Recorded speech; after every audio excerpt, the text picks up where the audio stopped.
Muy buenos días a todos, ¿cómo están? ¿Se encuentran bien? A ver, los escucho, ¿me oyen? ¿Sigue a ver la diapositiva o todavía? A ver, un ratito. Ahí está. Confírmeme si sigue a ver la diapositiva. Sí, profe. Listos. Chicos, ¿qué tal? ¿Cómo están? Espero que se encuentren muy bien. ¿De acuerdo? Y bueno, vamos a comenzar, pues. ¿De acuerdo? Ya, ahora sí son 10:30 son, que es la hora oficial. Y vamos a comenzar. ¿De acuerdo? A ver, listos.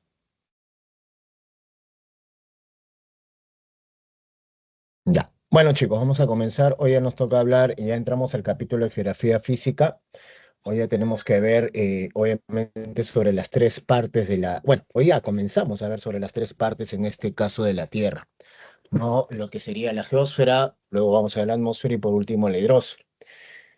¿Ya? ¿Qué cosa es la geósfera? La geósfera, vamos a ver que es la parte sólida de la Tierra o parte de la Tierra conformada por cuerpos, ¿qué cosa? Por cuerpos, en este caso, sólidos, ¿de acuerdo? Por cuerpos geósfera, que estamos diciendo que es la parte interna y sólida de la Tierra, y que va a estar compuesta por una serie de capas.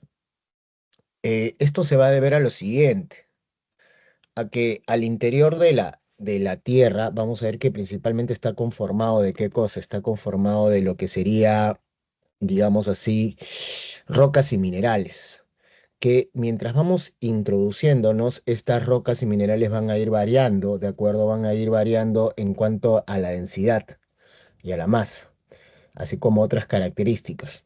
Por eso cuando hablamos de la geósfera vamos a hablar lo siguiente. Uno, capa de mayor espesor. Dos, mayor volumen y masa. ¿De acuerdo? Vamos a poner cuatro. Mayor densidad, mayor temperatura y mayor presión. Todas estas características van a ir incrementándose conforme nos vayamos introduciendo hacia el centro de qué cosa, hacia el centro de la Tierra. ¿De acuerdo? Para que te des cuenta, una roca más o menos del tamaño de una mota, acá puede pesar, pues, vamos a decirlo así, 100 gramos, 200 gramos, pero si nosotros tenemos la misma roca, o sea, en cuanto a volumen, a tamaño del núcleo, esa roca puede pesar mucho más y ser más dura todavía que en este caso que una roca acá en la superficie. ¿De acuerdo? Ahora, la geósfera está compuesta de los siguientes elementos. ¿Cuáles son esos elementos? Estamos hablando principalmente del hierro, que lo vamos a tener a un 35%. Luego vamos a tener consigo, luego vamos a tener consigo el hierro, luego vamos a tener el oxígeno y el silicio y otros elementos sólidos. El hierro está al 35%, el oxígeno al 25% y el silicio al 18%, mientras que los demás elementos como magnesio, cobre y otros minerales, ¿no? Y elementos sólidos están en este caso en un 22%. De esa composición que te he dado, que es hierro, oxígeno y silicio y los otros elementos sólidos, ¿cuál crees que sería el elemento raro ahí? A ver, ¿cuál crees que sería el elemento raro ahí? A ver, ¿qué dicen? ¿Cuál sería el elemento raro? A ver, ¿cuál crees que sea el elemento raro? Vuelvo a repetir, del hierro, el oxígeno, el sílice.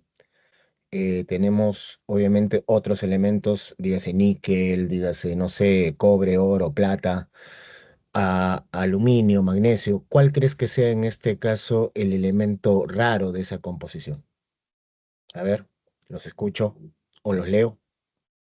El Los- oxígeno. Así es. ¿Por qué el oxígeno? Porque es un gas y estamos hablando de la parte sólida de la Tierra. ¿De acuerdo? Estamos hablando de la parte sólida de la Tierra, ¿sí? Estamos hablando de la parte sólida, sino que ten presente que este oxígeno no está en su estado gaseoso, sino va a estar mezclado con los demás elementos. En otras palabras, hablar consigo de la geósfera es hablar pues de óxido ferroso, óxido de aluminio, óxido de magnesio, óxido de óxidos, ¿no? Silicatos, que son los óxidos de silicio, entre otros. ¿De acuerdo? Ya, o sea, no va a estar en su estado. Ahora, continuando, vamos a ver que esta geósfera se divide en tres capas, ¿no? Imagínate en este caso la estructura de un huevo, cáscara, clara y yema. ¿Por qué te menciono esas tres partes de esa estructura de un huevo? Porque es parecido, no te estoy diciendo que sea igual, ¿no? Hay una semejanza en cuanto a que la cáscara es la parte delgada, vamos a decirlo así, aparentemente dura, ¿no? Pero es la parte más vulnerable del huevo. La clara, que está en un estado medio gelatinoso, sólido, líquido, y la yema que obviamente también lo está, pero más consistente, ¿no? Más denso, ¿de acuerdo? Eso es lo que va a pasar con estas capas. Entonces, la cáscara es como la corteza, el manto como la clara y el núcleo es como la yema. Pero más allá de eso, vamos a ver lo siguiente. Ve anotando las características que voy a ir hablando, por si acaso, para que no queden ahí en el aire. Cuando nosotros hablamos de corteza, vamos a hablar consigo que la corteza es la capa, acuérdate, la corteza es la capa más superficial de la geósfera, ¿sí? Entonces, como es la más superficial, de acuerdo a las características que te mencioné en la geósfera, ¿qué cosa va a suceder? Es la que tiene menos espesor, un espesor que oscila entre los 5, algunos hablan 60 kilómetros. Tenemos consigo que es la capa de menor volumen, menor masa, no representa ni el 1% de toda la geósfera, o sea, es bien delgadita, ¿de acuerdo? Obviamente es la menos densa, es la de menos temperatura y también obviamente soporta las justas el peso de una atmósfera, ¿de acuerdo? Entonces, ¿qué pasa con esta capita? ¿Qué pasa con esta corteza? Obviamente no se va a encontrar en una sola pieza. ¿De acuerdo? Esta capa que también le denominamos litosfera, acuérdate, le vamos a denominar litosfera. ¿Por qué litosfera? Lito roca, esfera, esfera de roca. Ahora, toda la geosfera es una gran roca, sino que acá vamos a encontrar los tres tipos de qué, los tres tipos de roca, ¿no? La famosa roca ígnea, que es el magma solidificado, la sedimentaria que se forma por acumulación de sedimentos o pequeñas partículas tanto rocosas como orgánicas, y por último las metamórficas que por los factores externos van a ir sufriendo cambios, ¿no? Cambios químicos como cambios físicos que obviamente generan este nuevo tipo de rocas. Ahora, por eso le llamamos litosfera. Ahora, esta corteza, de acuerdo, o esta litosfera, no se encuentra en una sola pieza, no es como la cáscara del huevo que es una sola pieza, sino que la vamos a ver en varios, ¿qué cosa? En varios pedazos. A esos pedazos nosotros le denominamos placas que placas tectónicas, ¿de acuerdo? A esos pedazos nosotros le vamos a llamar placas tectónicas, que se sabe bien no están fijos, sino van a estar en constante, ¿qué cosa? Van a estar en constante, en este caso, actividad. O sea, van a estar moviéndose, ¿de acuerdo? ¿No? Y esto vamos a verlo más adelante por qué. Más allá de que esté, obviamente, las placas o conformen las placas tectónicas, porque son estos pedazos de corteza, vamos a ver que se subdividen en dos subcapas. ¿Cuáles son esas? El cial y el cima. ¿De acuerdo? Cial, porque está compuesto de silicio de aluminio y mayormente es lo que llamamos la corteza continental, es la parte superior de la corteza. Es donde están los continentes, es donde está tu casa, es donde está la avenida, es donde está el cerro, es donde está ese fondo de río, ese fondo de laguna. ¿De acuerdo? Eso es en este caso el cial. En cambio, el cima está conformado de silicio y magnesio. Y esto lo encontramos mayormente en los fondos oceánicos, a partir de, digamos así, unos 3 4 kilómetros de profundidad, ¿no? Y en el cual vamos a ver lo que densamente es más, es de mayor densidad. ¿Y esto por qué? Por la misma composición. Si tú ves entre aluminio y magnesio, ¿cuál es más? O sea, los dos son elementos ligeros, pero el más resistente en este caso sería el magnesio. Entonces cumple esa norma de que nos vamos introduciendo y va aumentando consigo la densidad, ¿de acuerdo? La densidad. ¿Sí? ¿Estamos claros hasta ahí con la corteza? ¿Alguna pregunta sobre la corteza, sobre la litosfera? ¿Todo está claro? Por favor, hagan sus emoticones o escriban por el chat o si quieren activen micro, si todo está claro. Ya, listos. De acuerdo. Muy bien. Ahora nos vamos, en este caso, gracias Fabri, nos vamos en este caso ahora al manto. El manto es la capa intermedia. Es una capa que se encuentra entre un estado sólido y un estado, ¿qué cosa? Líquido. Es como si tuviéramos una especie de, digámosle así, de mazamorra, ¿de acuerdo? De mazamorra, ¿sí? Una especie, en este caso, de mazamorra. Entonces, ¿qué es lo que sucede? En este manto superior vamos a encontrar consigo lo siguiente, una parte superior que le vamos a llamar la astenosfera. ¿Qué pasa con esta astenosfera? En esta astenosfera vamos a ver consigo que se encuentra en un estado sólido líquido, pero tiene una particularidad, presenta un dinamismo, y ese dinamismo se debe producto a qué cosa? Se debe producto a las corrientes convectivas de qué? De magma. Se debe a las corrientes convectivas de qué? De magma. de acuerdo a las corrientes, en este caso convectivas de qué, en este caso de magma, de acuerdo a las corrientes convectivas de magma. ¿Qué cosas son las corrientes convectivas de magma? Las corrientes convectivas de magma son, en otras palabras, es la roca fundida que por acción de la temperatura y la presión va a querer salir. Es como si estuviera sirviendo cuáquer. Cuando hierves el cuáquer, ¿qué pasa? O sea, la avena, cuando llega al punto de hervor, obviamente el cuáquer empieza a qué cosa salir por la alta temperatura y la presión. Lo mismo va a pasar con estas rocas, ¿de acuerdo? Esta roca fundida, este magma, va a querer salir, pero recuerda que se encuentra cubierto ¿por quién? Por la corteza, ¿entiendes? Entonces, ¿qué es lo que va a hacer? Va a comenzar a circular. ¿No? Pero en esa circulación, acuérdate que hemos dicho que la corteza no es una sola pieza, son varias piezas. En esa circulación, lo que va a hacer consigo, ¿qué cosa es? Mover ¿a quién? Mover, en este caso, a las placas tectónicas. ¿De acuerdo? Entonces, el responsable de, digamos así, del movimiento de las placas tectónicas vendría a ser consigo estas corrientes convectivas de magma que se encuentran en la astenosfera en la parte superior del manto superior. Ya en este caso, en el tránsito del manto superior al manto inferior, nosotros encontramos consigo una zona que le vamos a llamar mesósfera, que es una zona de transición, ¿de acuerdo? Sí, es una zona de transición de manto superior a manto inferior, y en el cual en el manto inferior es complicado definir algunas características. Algunos aseguran que está en estado líquido, otros aseguran que está en estado sólido. ¿De acuerdo? Y esto te lo voy a explicar después. Pero no nos interesa tanto el manto inferior, más es el manto superior por reacción de estas corrientes convectivas. En el caso del núcleo, ¿qué cosa encontramos en el núcleo? El núcleo le vamos a definir como NIFE. ¿Y a qué se refiere el NIFE? A níquel y hierro, que son en este caso los componentes principales, en este caso los componentes principales del núcleo. Ya níquel y hierro, siendo en este caso el hierro el más abundante, ¿de acuerdo? Entonces es la capa más profunda, es la que va a tener mayor espesor, ¿sí? Mayor volumen y masa no lo tiene, eso lo va a contar el manto. Volumen y masa lo tiene el manto, pero sí tienes mayor, ¿qué cosa? Densidad, ¿de acuerdo? También hay mayor temperatura y mayor presión en el NIFE. Ahora, el núcleo se divide en dos, en un núcleo externo y un núcleo interno, ¿de acuerdo? ¿Qué es lo que pasa con este núcleo externo y este núcleo interno? Bueno, el núcleo externo se sabe bien que está en estado totalmente líquido. En cambio, el núcleo interno, lo que se considera es que está en estado sólido, ¿de acuerdo? En estado sólido. Ya. Ahora, ¿por qué está en estado sólido? Esto es por la gran cantidad de hierro y la alta presión que hace que este hierro se compacte, ¿de acuerdo? Se compacte, ¿sí?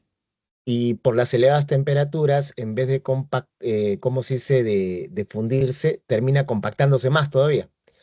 Además que por la rotación esta bolita gira, este núcleo interno gira produciendo el magnetismo terrestre, es decir, emitiendo ondas magnéticas que se intensifican en los polos magnéticos, formando así el campo magnético de la Tierra. Ahora, ¿cómo conocemos todo este tema del interior ¿cómo te digo?, de la geósfera, si no nos podemos introducir? Porque, a ver, ¿hasta cuánto habrá introducido el hombre? Digamos, pues así directamente, digamos unos 4 o 5 kilómetros con perforaciones. Ya más adentro es un poquito más complicado por el tema de densidad, por el tema de temperatura y el tema de presión, ¿de acuerdo? Entonces, para eso usamos métodos indirectos, que es analizar el viaje de las ondas sísmicas. Entonces, tú ahí en la imagen tú tienes discontinuidades. ¿Qué cosas son las discontinuidades? Son los espacios que vas a ver entre esas capas y subcapas. Y estos espacios lo que hacen es marcar un cambio en la velocidad, en la dirección de qué cosa, de las ondas sísmicas. ¿De acuerdo? ¿No? Entonces, a partir del análisis, cómo va en este caso las ondas sísmicas, es que nosotros podemos determinar el espesor, el volumen, consistencias, podemos inclusive más o menos definir qué tipo de elementos pueden haber, en este caso ya también con el análisis de la evacuación magmática. ¿De acuerdo? ¿Sí? Entonces, eso sería la geosfera. ¿De acuerdo? ¿Estamos claros hasta ahí? Chicos, les comento que va a haber momentos en que no me van a escuchar porque arriba de mi departamento están taladrando. Bueno, están chancando también, ahorita estamos escuchando, ¿sí? Así que totalmente presten atención lo máximo que puedan y disculpen por las interrupciones, escapan, son ajenas a mí, ¿de acuerdo? Eh, ¿Está ahí alguna pregunta sobre la geósfera? ¿Alguna pregunta sobre la geósfera? No, claro, profesor. Listos. Muy bien, entonces, obviamente dentro de la geósfera lo que nos interesa para lo que es geografía es conocer principalmente qué cosa es la corteza. Porque en la corteza nosotros tenemos el relieve. ¿Qué cosa es el relieve? Es la forma variable que presenta la superficie terrestre.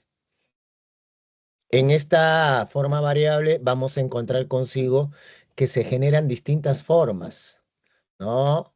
Formas que obviamente, vamos a decirlo así, moldean esta parte superficial, o sea, la corteza, la parte superficial no es regular. Tienes elevaciones, tienes hundimientos, inclinaciones, ¿no? Todo esto se debe a qué cosa? A una serie de factores que están, en este caso, condicionados a través de procesos geodinámicos. O sea, lo que vamos a conocer hoy día es la geodinámica. ¿Qué cosa es la geodinámica? No es lo mismo que geomorfología, que estudia específicamente las características o describe el relieve, ¿de acuerdo? Sino la geodinámica lo que va a hacer es entender cómo estos factores o fuerzas, ¿de acuerdo? Son los que obviamente generan toda esta dinamicidad en la formación de relieve. ¿De acuerdo? Ten presente que nada está quieto, todo está en constante actividad, todo está en constante transformación. Entonces, los procesos geodinámicos que hablamos están asociados a dos fuerzas, ¿de acuerdo? Hablamos de las fuerzas internas o endógenas. ¿Qué pasa con las fuerzas internas o endógenas? Son fuerzas que actúan debajo de la corteza, ¿de acuerdo? Actúan debajo de la corteza y por la temperatura y la presión tienden a ir en contra de qué cosa, de la gravedad. ¿De acuerdo? Ahora, su accionar son procesos lentos, pueden demorar en generar un relieve en una forma millones y millones de años, ¿de acuerdo? Millones y millones de años, ¿sí? Obviamente forman lo que decimos un relieve base, ¿de acuerdo? Y obviamente el agente de las fuerzas internas está asociado con ¿qué? Vamos a poner acá ya en el chat, agente de fuerzas internas sería consigo, en este caso, las corrientes convectivas de magma. ¿De acuerdo? Corrientes convectivas de magma. Mientras que en este caso, fuerzas externas, agente de las fuerzas externas, ¿qué es lo que sucede? Las fuerzas externas son las que se manifiestan ya en la superficie, ¿de acuerdo? Se manifiestan en la superficie, ¿de acuerdo? Sí, obviamente están actuando a favor de la gravedad, ¿de acuerdo? Sí, de acuerdo, actúan a favor en este caso de la gravedad, ¿sí? Y obviamente lo que hacen es, vamos a decirlo, si tiene un accionar rápido a comparación de las internas que demoran millones de años de forma relieve. En cambio, estas forman relieve, ¿de acuerdo? De una manera inmediata, puede durar de un segundo hasta un millón de años, ¿de acuerdo? Y lo que va a hacer es más bien modificar consigo el relieve generado por las fuerzas internas, ¿de acuerdo? Generado por las fuerzas internas. Es para que me entiendas cómo construir una casa, ¿de acuerdo? En el cual el albañil te sienta pues las bases de la casa, ¿no? Las paredes, las puertas, todo. Pero viene en este caso, vamos a decirlo así, el decorador de interiores y pide que se cambie algunos aspectos. Entonces, obviamente el arquitecto, el diseñador de interiores lo que van a hacer consigo, ¿qué cosa es? Modificar lo que ya ha hecho el albañil. Entonces el albañil entiende como las fuerzas internas, ¿de acuerdo? En cambio, este arquitecto, este diseñador de interiores, serían las fuerzas externas, ¿de acuerdo? Obviamente la casa se demoró en construirse, digamos, 6 meses, ¿de acuerdo? Pero vienen estos y en un mes ya están, ¿qué cosa? Prácticamente mejorando, digamos así, o generando una nueva forma de presentación, ¿no? De la casa. ¿Está claro hasta ahí? Obviamente los agentes externos, ahí lo tienes, sería el aire, el agua, los seres vivos, etcétera, etcétera. ¿De acuerdo? Pero principalmente son estos agentes externos que van a estar encargados de qué cosa, de modificar consigo qué cosa, el relieve. ¿Sí?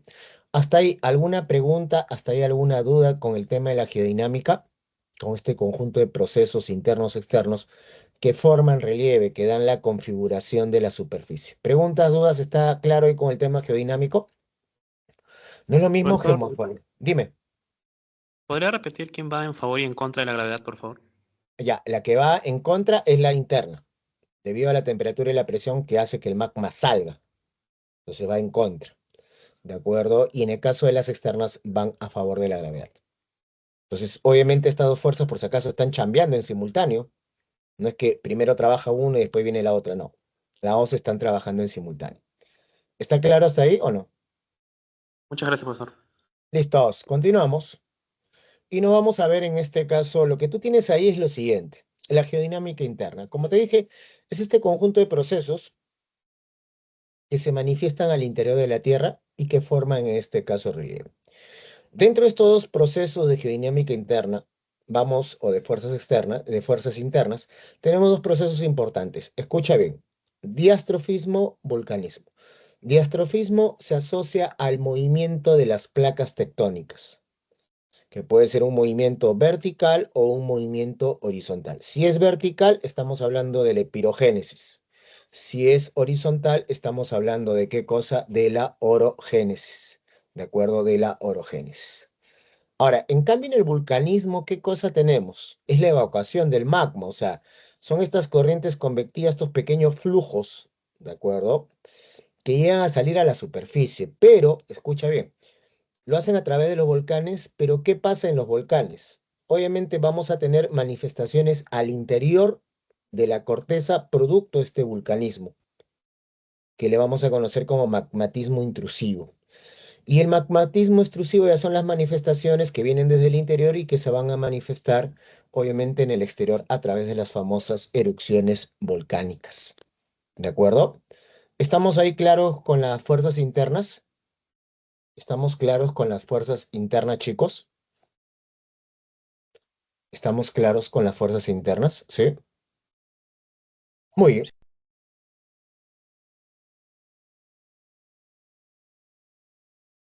Que simplemente son los movimientos de las placas, ¿de acuerdo? Ya que pueden ser en este caso movimientos tanto horizontales o verticales, que pueden desplazar pedazos de placa.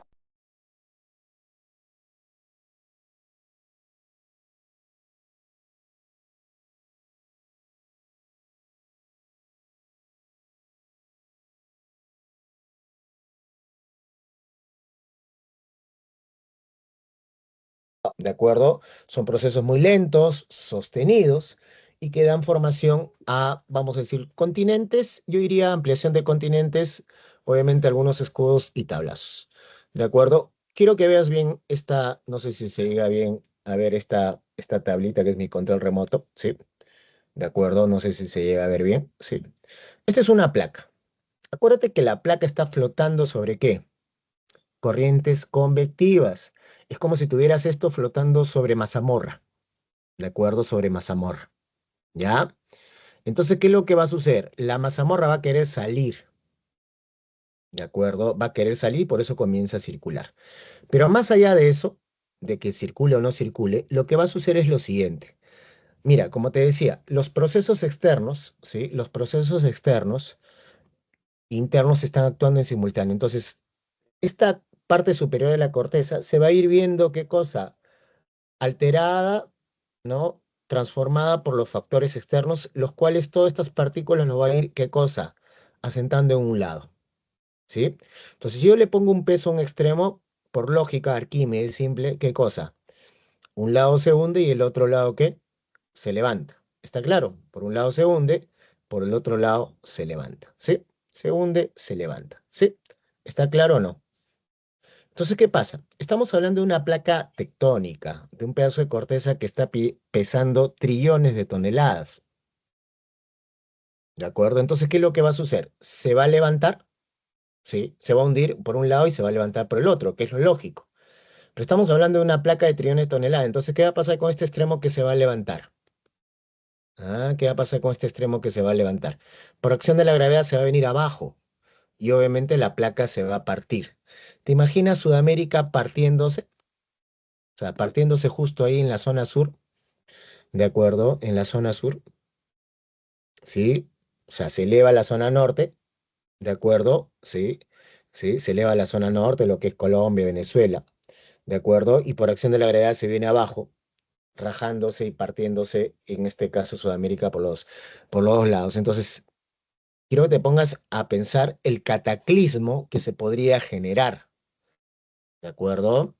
Entonces, ahí es donde entra a tallar consigo qué cosa, la naturaleza, ¿de acuerdo? ¿Y en qué sentido? Que la epirogénesis trabaja con quién?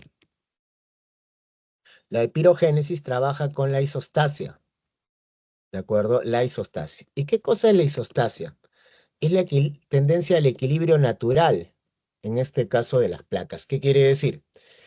Eh, Mientras se va hundiendo, al otro lado se va a levantar, pero antes que se levante va a haber un reacomodo de los materiales, lo que cual va a generar consigo que este hundimiento se manifieste en un ascenso progresivo, o sea, te hundo, te acomodo, se levanta, te hundo, te acomodo, se levanta.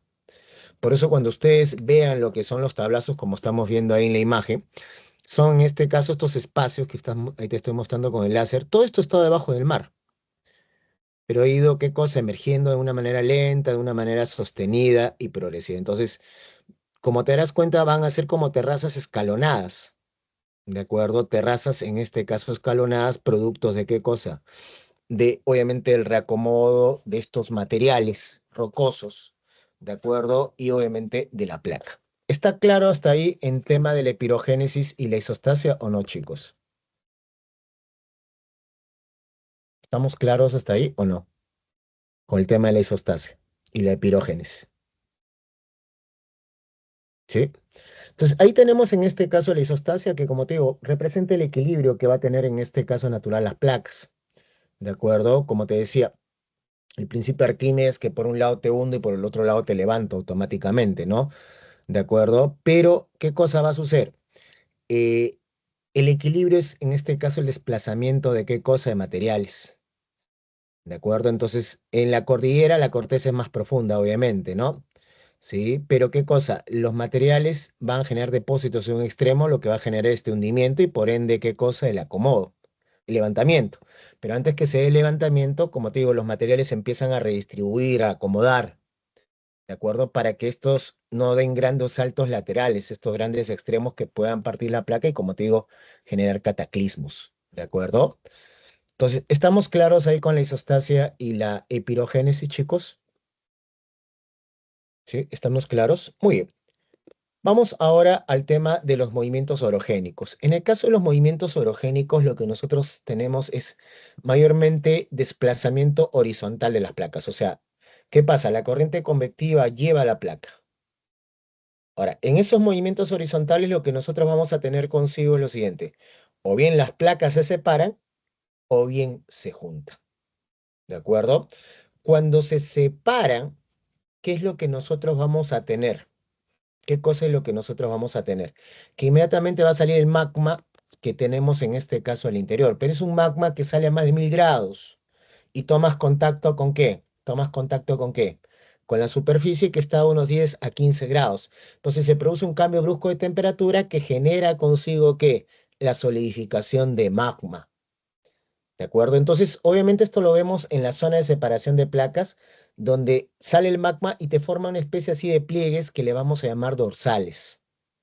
¿De acuerdo? Dorsales. Por ejemplo, en medio del Atlántico, donde se separa la placa sudamericana con la placa africana, mejor dicho, toda la placa americana, ¿sí? Tanto el norte como el sur se separan, ¿no? En este caso de la euroasiática y la africana, se está separando. Entonces ahí está emergiendo el magma, ¿de acuerdo? E inmediatamente se va solidificando. Obviamente hay una separación, digamos ahí, de unos 3 a 4 centímetros anualmente.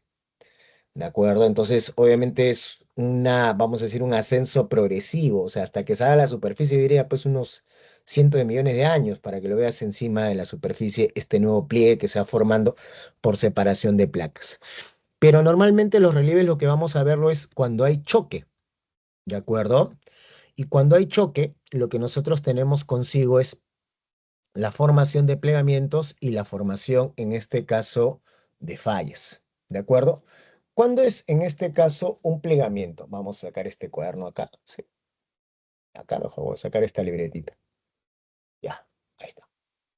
¿De acuerdo? Imagínate que esta es la placa. ¿De acuerdo? Esta es la placa. ¿Sí? Entonces, ¿qué sucede? Si te das cuenta, es papel, ¿no? ¿Sí? O sea, tiene menor densidad, ¿no? Entonces, ¿qué pasa? Yo lo someto a una fuerza, puede ser al costado, lo estoy metiendo por acá. Entonces, ¿qué va a suceder con la libretita? Se va a arrugar, ¿no? Se va a plegar, ¿sí? Esto pasa cuando las placas presentan rocas de menor consistencia, o sea, menor densidad, o no están muy macizas, muy compactas. Entonces, obviamente la placa no viene otra placa y ¿qué es lo que sucede? Obviamente empuja e inmediatamente todo el material que hay, obviamente en la corteza se comienza a reacomodar formando estos pliegues o plegamientos, ¿de acuerdo? O plegamientos. Ahora, en el caso de la falla, ¿qué cosa sucede? Sometemos a la placa que tiene mayor, en este caso, materiales más consistentes, más compactos, obviamente le empujamos con la otra placa, que quizás también tenga la misma consistencia. Entonces se va a generar una tensión que va a generar consigo que esto se fracture, se rompa, y lo que va a generar es que se produzca desniveles. Estos desniveles, ¿no? Que se producen por rajaduras, partituras, en este caso al interior de la placa, se llaman consigo, ¿qué cosa? Fallas, fallas. ¿Ya? Estas fracturas originan consigo las fallas. Entonces, ahí lo tenemos en la imagen. Como te das cuenta, obviamente los materiales sufren deformaciones y desplazamiento. Cuando es deformación es porque hay una menor, ¿qué cosa? Consistencia o menor compactación de las rocas, obviamente, que tiene la placa. En cambio, los desplazamientos, ¿qué es lo que sucede? Es cuando obviamente hay una mayor compactación, hay una tensión, entonces lo que se genera es una fractura. Entonces, al fracturar se puede generar un desplazamiento vertical o un desplazamiento horizontal. ¿Han oído hablar ustedes alguna vez de la falla de San Andrés? Sí, profe. Sí, Ya. La falla de San Andrés es una de las zonas altamente sísmicas, pero esa falla no es una falla vertical, sino es una falla horizontal. ¿Entiendes? Entonces están ahí, está fracturada la placa, entonces en vez de haber un desplazamiento vertical, hay un desplazamiento horizontal. Entonces, cuando obviamente hay esos desplazamientos de los pedazos, es donde se libera gran energía sísmica, por eso que es una zona altamente sísmica. ¿De acuerdo? Ahora, los plegamientos están asociados a las cordilleras. ¿Entiendes? Por ejemplo, la cordillera de los Andes, donde nosotros estábamos, toda esta cadena de cerros que vivimos, todo eso es un plegamiento. Es lo que llamamos el plegamiento andino o cordillera andina, que vamos a decirlo así, es una cordillera relativamente joven. En cambio, fallas, vamos a encontrar varias, ¿no? Y mayormente las fallas forman consigo mesetas. Por ejemplo, la gran meseta del Collao. Tenemos la parte superior que le llamamos el Horst, ¿sí? Es ahí donde está, ¿qué cosa?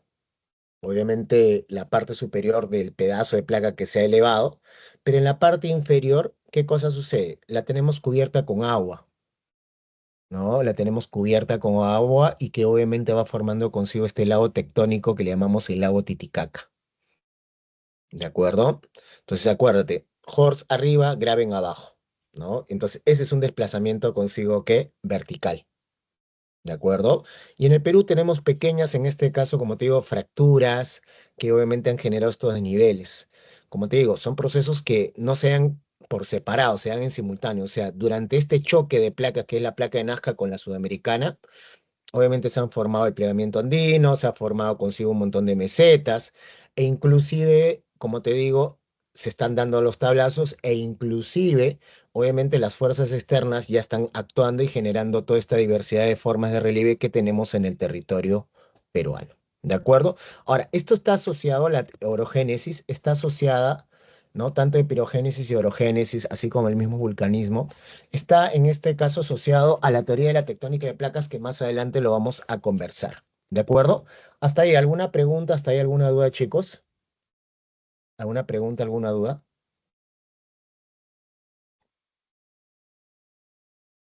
11:25 toca el break, ¿no? Sí.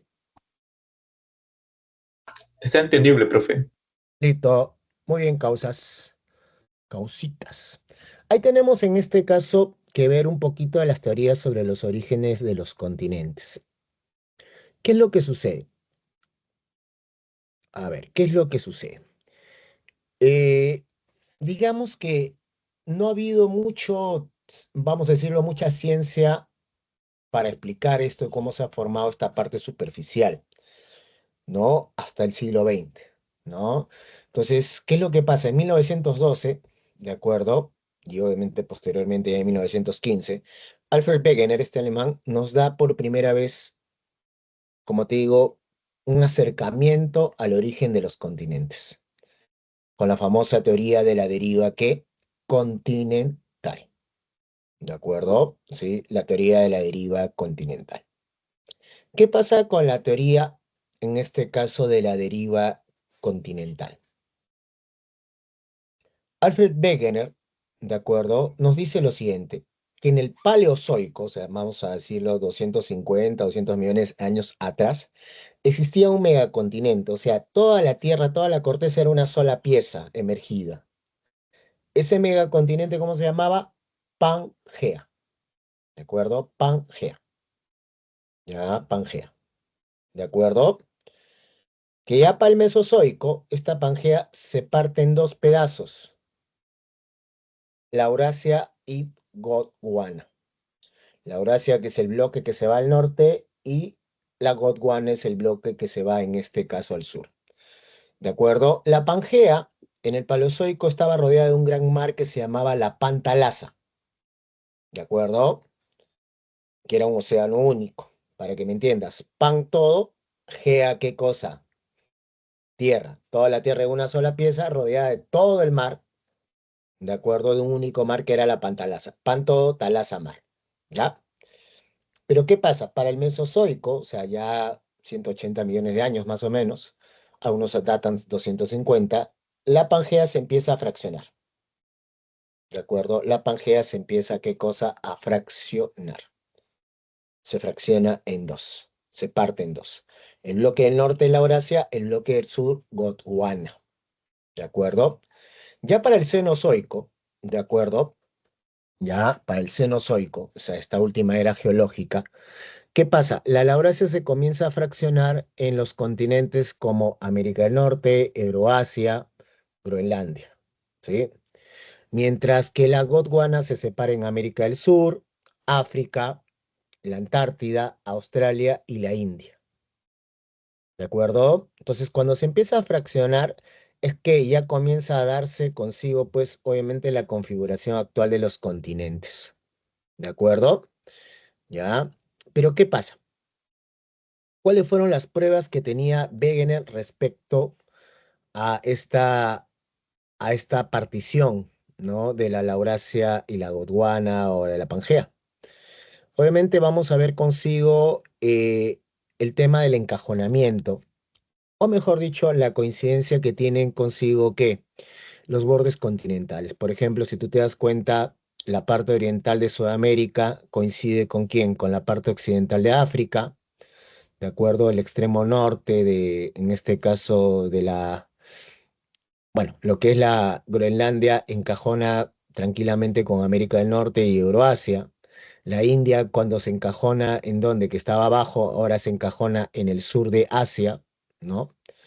Obviamente, ¿de acuerdo? Entonces, todo esto tenía cierto sentido. Algo que también comienza a darle más sentido y fuerza a la teoría, ¿de acuerdo? Es el tema de fósiles similares, ¿de acuerdo? De fósiles similares en los bordes costeros, ¿de acuerdo? De los continentes. E inclusive vamos a ver una similidad genética en algunas especies. Por ejemplo, tienes el avestruz en dónde?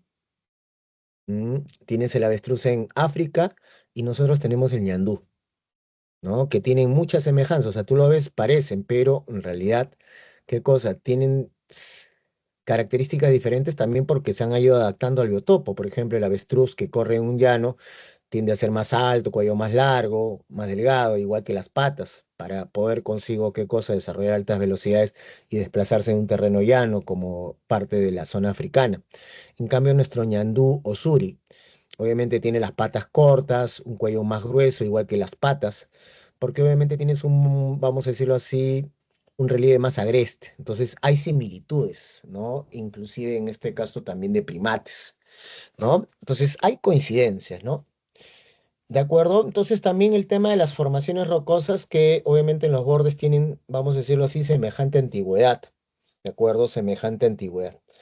Pero ¿dónde es que malea consigo Wegener la teoría? En el fraccionamiento. Entonces, ¿por qué se fracciona la Pangea? ¿No? ¿Por qué se fracciona en este caso la Pangea? Entonces, obviamente Wegener habla ahí de lo que llamamos el paleomagnetismo. ¿Qué cosa es el paleomagnetismo? Habla que en la época de la Pangea el campo magnético estaba muy intensificado y eso fue lo que terminó jalando, en este caso, o generando el fraccionamiento. Entonces, un poquito la teoría queda coja ahí porque obviamente tendrían que haber pruebas de ese paleomagnetismo, las cuales no hay, ¿no? Y dos, obviamente tendría que haber sido una fuerza magnética muy intensa para generar, obviamente, la ruptura de estos bloques. ¿De acuerdo? Entonces, esta teoría primigenia, vamos a decirlo así, sobre el origen de los continentes, más adelante va a permitir el surgimiento de nuevas teorías, que más que explicar el origen de los continentes, lo que van a buscar explicar qué cosa es. ¿Qué crees que van a buscar explicar?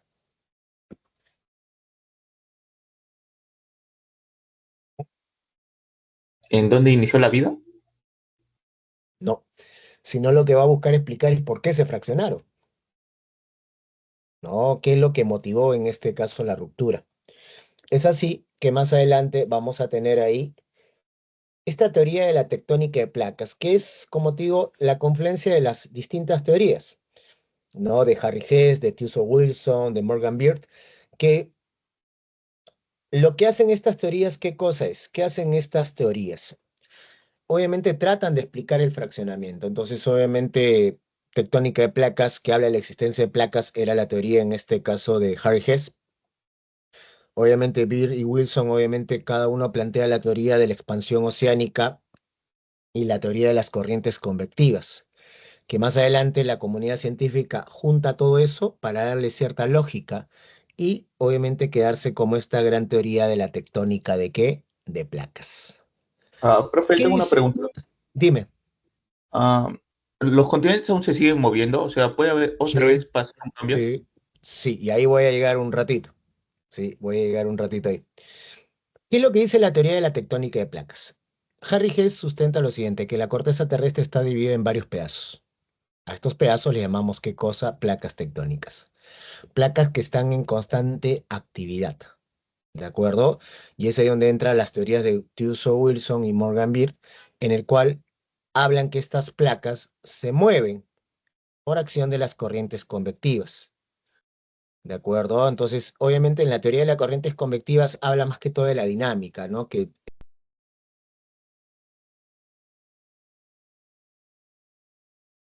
estas tienden a juntarse o tienden a separarse, ¿no? ¿Por qué? Por el tema de las corrientes, ¿no? Que van a reaccionar, obviamente, a este tema de las temperaturas y la presión. ¿De acuerdo? Ahora, esto tiene que ver con qué? Ya con la teoría de la separación de los océanos, en el cual la expansión oceánica, en el cual, pues, obviamente, si los océanos se están abriendo, se están separándose porque se están separando las placas. En cambio, si se están encogiendo es porque están chocando consigo, ¿qué? Las placas. ¿De acuerdo? Entonces, he dado la teoría así en cada una lo que dice. La fusión, ¿cuál es? La fusión de las teorías lo que va a tratar de buscar es explicar por qué se rompió la Pangea. Y obviamente la teoría de la tectónica de placas habla que todas las placas durante la Pangea estuvieron juntas y que las corrientes convectivas fueron las causantes de qué cosa? De la separación de las placas. ¿De acuerdo? Y que en la actualidad, como te digo, continúa el dinamismo. Hay placas como acá estoy marcando en la zona, lo que te decía, ¿no? En la zona del Atlántico, en el cual la africana y la sudamericana se están separando, igual que la norteamericana con la africana y euroasiática. Entonces acá se está formando una gran dorsal, ¿de acuerdo? Sí, acá, por ejemplo, la placa iránica está chocando con la euroasiática, igual que la índica o la indoaustraliana, ¿con quién? Con la euroasiática, ¿no? ¿Entiendes? Entonces, está en este caso en esa dinámica y lo podemos ver también con la expansión de los océanos. Ahora, ¿qué es lo que pasa con esto? Muy bien, como te digo. la Pangea estaba junta, eran todas las placas juntas, de ahí se comenzaron a separar en la Eurasia, Gondwana y posteriormente en todos los continentes. Estos autores aseguran que se van a volver a juntar, ¿de acuerdo? Se van a volver a juntar. O sea, va a haber una nueva Pangea, ¿de acuerdo? Debido a la dinámica. Pero esta nueva Pangea, ¿cuándo se va a formar? Ole, no sé, 300, 500 millones de años más. O sea, ya estaremos totalmente desaparecidos para volver a formar esta nueva Pangea, ¿no? Esta nueva Pangea. Entonces, como te digo, obviamente a eso hay que asociarle también no solamente el tema de qué, del choque y separación, sino también los procesos geodinámicos que han ido en este caso modelando los actuales continentes, porque no es lo que tú ves ahora, ¿de acuerdo? Ha habido en este caso muchos, ¿qué cosa? Muchos cambios. Y esto sería por, no sé, pirogénesis, transformación, modelamiento, ¿no? Entonces, obviamente, todo va constantemente en transformación, ¿sí? Ahora, a esto, obviamente, lo vamos a ver también el tema de la teoría de la tectónica de placas. ¿Con qué lo vamos a ver? Lo vamos a ver en este caso con los bordes continentales o los bordes de las placas. Un límite convergente es cuando es una zona de qué? De convergencia de placas. ¿De acuerdo? Convergencia, o sea, chocan las placas. Cuando hay el choque de placas, ¿qué cosa sucede? La placa que está empujando, la que va con mayor fuerza, empuja a la otra placa, formando los plegamientos, las fallas, pero ¿qué cosa? Obviamente la fuerza sigue empujando, ¿de acuerdo? ¿Y qué cosa sucede? Sigue avanzando, ¿de acuerdo? Sigue empujando y termina introduciéndose debajo de la otra. Eso se llama el proceso de subducción, ¿sí? U oducción. Acuérdate, subducción u oducción. ¿Ya? Es cuando la placa choca sobre la otra y se termina metiendo. Entonces, normalmente, ¿qué cosa? En la parte exterior vas a ver la formación de cordilleras, fallas, ¿no? La actividad volcánica también. Pero al interior de las aguas, este proceso de subducción genera un espacio profundo ahí, ¿de acuerdo? Que le vamos a llamar las fosas. Entonces, acuérdate, en límites convergentes vemos fosas, ¿de acuerdo? ¿Sí? Tenemos ahí ejemplos la Himalaya o los Andes. ¿No? Entonces, obviamente, en la parte superior del choque de la placa de Nazca, ¿qué cosa sucede? Vamos a ver en la parte superior la cordillera de los Andes, pero en la parte inferior, ya en el fondo marino, vamos a ver toda una cadena de fosas, ¿de acuerdo? Que obviamente van a superar consigo los 6.000 metros de profundidad, cuando normalmente el fondo marino está hasta los 4.000. ¿De acuerdo? Hasta los 4.000. Y esto se produce por esta subducción de placas, por este choque e inmersión de la placa que empuja debajo de la otra. ¿De acuerdo? ¿Estamos claros ahí con el tema de los límites convergentes de la subducción? ¿Sí? ¿Estamos claros o no? Confirmen. ¿Sí? Ya. Ahora, tenemos en este caso límites divergentes o la divergencia de placas. Lo que te decía, la separación de placas. ¿De acuerdo? Entonces, eso genera nueva corteza. ¿Por qué? Porque al separarse la placa, vuelvo a reiterar, ¿qué cosa sucede? Ah, ¿qué cosa sucede? Lo que va a suceder es que va a aflorar consigo el magma. Pero ya te he dicho, el magma sale a más de 1.000 grados, tomas contacto con un fondo marino que está a 10, una superficie a 15, e inmediatamente se va a solidificar, formándose como una cicatriz, un pliegue que le vamos a llamar consigo que las dorsales. ¿De acuerdo? Las dorsales. En el caso límite transformante, ¿qué es lo que vamos a tener ahí? En el límite, en este caso transformante, las dos placas están ahí, no se chocan, no se separan. Solamente hay un deslizamiento horizontal, ¿de acuerdo? Ya que obviamente puede originar estas fallas horizontales, como te decía, o obviamente liberación de gran onda sísmica como movimientos sísmicos, ¿no? Sí. ¿Está claro hasta ahí entonces? Acuérdate, convergentes cuando chocan, divergentes cuando se separan, y los transformantes están ahí. Solamente se soban entre sí suavecito, pero obviamente liberando gran cantidad de energía sísmica. ¿Hasta ahí alguna pregunta con el tema en este caso de las placas tectónicas? ¿Sí? ¿Estamos claros ahí con el tema de las placas tectónicas? Sí, profesor. Sí. Ya. Entonces, es eso. Entonces, al final, la teoría de la tectónica de placas, como te digo, más que hablar del origen de los continentes, trata de explicar, obviamente, esta teoría matriz de la deriva continental, la teoría en este caso que habla de la Pangea, porque al final va a explicar por qué se fraccionó la Pangea. ¿Entiendes? ¿Sí? Muy bien. Vamos en este caso al vulcanismo. No sé qué hora es. Nos queda 5 minutos. ¿De acuerdo? 5 minutos. ¿Ya? Voy a hacerlo rapidito nada más. ¿Sí? Ya para después hablar en este caso de los sismos y profundizar más en el tema. ¿De acuerdo? ¿Y qué pasa en este caso con el vulcanismo? Como te decía, tú tienes acá la corteza y las corrientes de magma están circulando. ¿Por qué? Porque no pueden salir, pues. ¿De acuerdo? No pueden salir. ¿Ya? Entonces, al circular, ¿qué cosa sucede? Están buscando por dónde salir. ¿De acuerdo? Por dónde salir. Entonces, como te decía, la corteza, entiéndelo bien. No sé si ustedes han visto el hueso de vaca. Un hueso de vaca aserrado, partido. Si se dan cuenta, obviamente si nosotros vemos perfil del hueso, tiene unas cavidades. ¿Sí? Tiene unas cavidades. No sé si lo han visto. Confirmen. ¿Sí? Ajá. ¿Lo han visto o No. no lo han visto? Partan un hueso, obviamente de res, de un animal grande, no de pollo, ¿de acuerdo? Y lo que va a suceder es que cuando parten el hueso, van a ver que hay una serie de cavidades. Así es la corteza, ¿entiendes? Es así en este caso la corteza terrestre, ¿de acuerdo? Entonces, ¿qué sucede? Las corrientes convectivas van circulando y encuentran estas cavidades en la parte inferior y por ahí se van metiendo, ¿no? Entonces la cola de magma va entrando y va reventando esas cavidades hasta hacer una fisura que sale a la superficie, ¿de acuerdo? Que le llamamos consigo que el cono y cráter volcánico. Disculpa, la chimenea y cráter volcánico. Y es por ahí que por esa fisurita va a salir todo el magma y va a terminar desplazándose, va a terminar consigo, ¿qué cosa? Erupcionando. ¿De acuerdo? Entonces, obviamente en ese tránsito al interior de la corteza se van a ir formando algunas cosas, algunos montículos magmáticos o también llamadas intrusiones. ¿De acuerdo? Intrusiones. ¿Qué es lo que va a pasar? Te explico. Esas intrusiones, esas colas de magma, empiezan a llenar esas cavidades, pero también hay un poco de magma que va, en este caso, a terminar saliendo, y eso es lo que nosotros vemos en la superficie como erupciones volcánicas. ¿De acuerdo? Entonces, estas erupciones no son ya, no es que, ¡pum!, encontré huequito y reventó y al mes ya salió todo el magma, no. Obviamente, esta actividad volcánica puede demorar cientos, miles de años.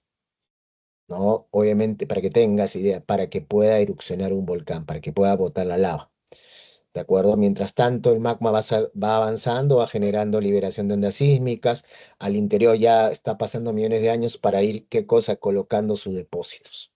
Entonces, ya después vamos a explicar un poco más profundamente el tema del vulcanismo, pero yo quiero que entiendas el agente.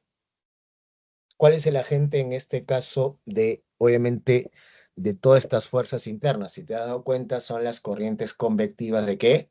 De magma. Las corrientes obviamente generan el movimiento, sea vertical, porque acuérdate, se hunde sobre ellas, o sea en este caso horizontal por el empuje, por la separación o choque. Y último, tenemos consigo el tema de qué cosa, del vulcanismo, que es este magma de las corrientes convectivas que busca qué cosa, busca salir en este caso a la superficie, ¿no? Entonces, en el camino, como te digo, hacia la superficie, mientras va llenándose la corteza, las cavidades de la corteza al interior, eso le vamos a llamar vulcanismo intrusivo. Mientras ya cuando sale, obviamente la manifestación le vamos a llamar consigo qué cosa, el vulcanismo que, en este caso, extrusivo, ¿no? En otras palabras, manifestaciones internas, vulcanismo intrusivo, manifestaciones externas, vulcanismo qué cosa, extrusivo, ¿de acuerdo? ¿Ya? Entonces, eso es lo que vamos a ir hablando después, así como también vamos a conversar de los sismos y luego veremos obviamente la parte de sísmica que, bueno, está interesante un poco. Que tiene, bueno, no interesante, chiquita nada más, ¿no? Ya la próxima semana vamos a ver el tema de las fuerzas, en este caso externas, cómo chambea, ¿de acuerdo? Entonces ya prácticamente nos queda un minuto, nos vamos a tomar un break, ¿de acuerdo? Para retomar consigo estas partes, estos temas que ya hemos ido en este caso conversando, ¿de acuerdo, chicos? No hay preguntas, no hay dudas, no hay curiosidades hasta ahí. No hay preguntas, no hay dudas, no hay curiosidades.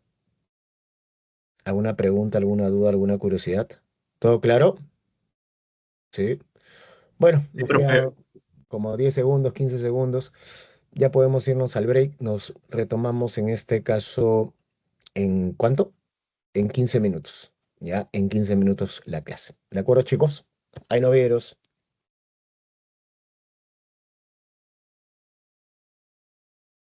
Muy bien. Comenzamos entonces esta segunda parte. ¿De acuerdo? Prácticamente el video que ustedes han podido ver ahorita. ¿De acuerdo? Alguien alzó la mano, creo.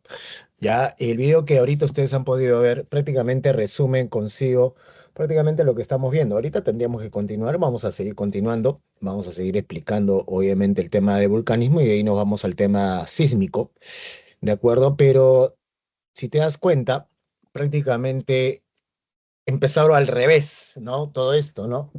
De acuerdo que fue con el tema de la teoría de Wegener, que estábamos conversando anteriormente, luego la tectónica de placas, un poco para comprender la dinámica en este caso de las placas, mejor dicho, y cómo estas al chocar, al separarse, obviamente generan estos procesos geodinámicos que ya hemos estado hablando, ¿no? Desde el diastrofismo, ahora estamos hablando del vulcanismo, y en el diastrofismo te das cuenta el tema de la epirogénesis, el tema de la orogénesis, y ahora vamos a ver un poquito también el vulcanismo intrusivo y extrusivo. Lo que yo quiero que entiendan y comprendan es lo siguiente. ¿De acuerdo?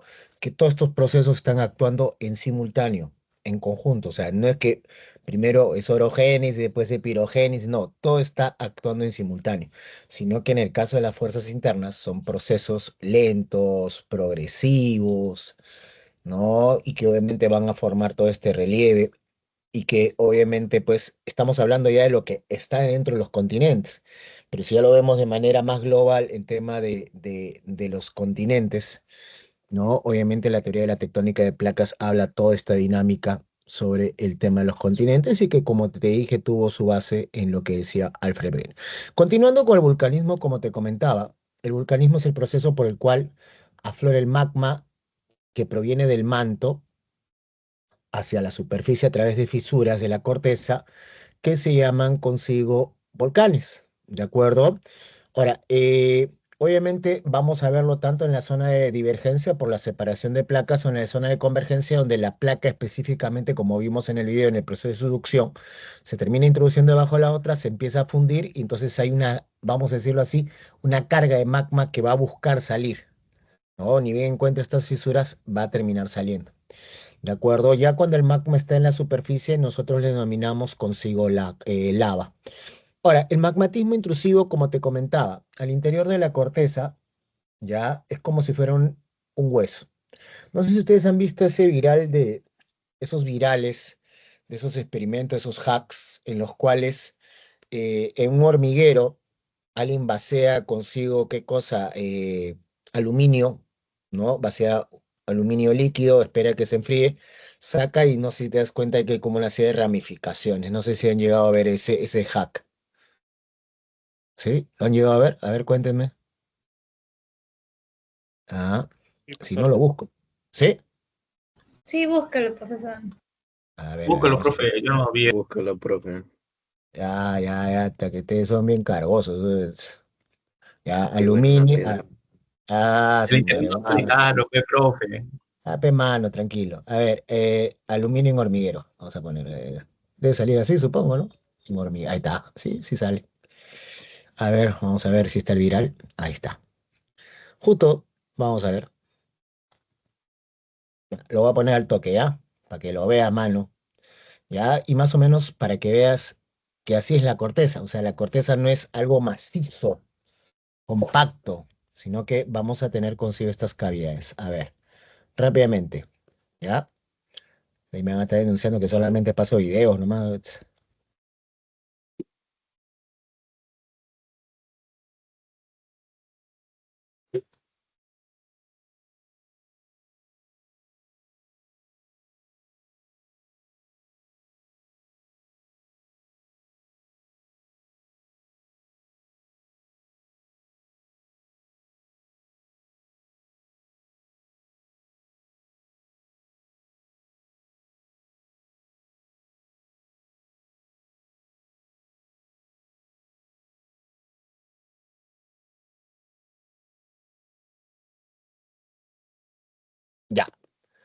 Este proceso que yo te acabo de mostrar, ahora imagínalo al revés.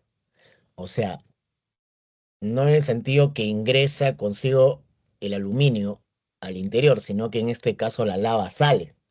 Entonces, en ese proceso en que la lava sale, va llenando esas cavidades que hay dentro de la corteza, se va a ir solidificando, generando estos montículos magmáticos que llamamos intrusiones plutónicas o intrusiones magmáticas, y obviamente hasta la hora que termina saliendo ya a la superficie en forma de qué cosa, en forma de lava.